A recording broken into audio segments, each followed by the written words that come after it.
saudaraku, anau di tubuhku, minanavu tanau ni syanaku,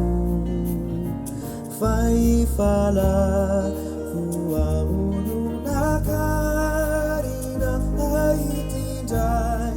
ifyana bauva ifamuta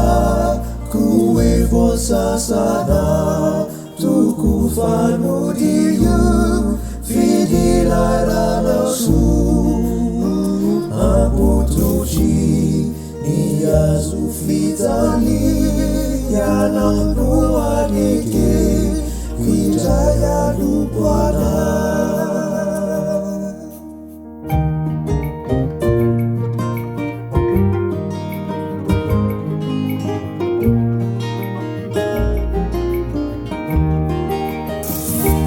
Saudaraku, anau dirakuti, nina nulu, ranau tau kalvari, di sanaka mulai malalana, tukuru avutai, nafamunte nasu, kanilua, navauzaku idai. Falupu kwano mandakiza tatanua anarakanisi chakawabanita napiti yavana isauraku anaufana hiyo nibitikya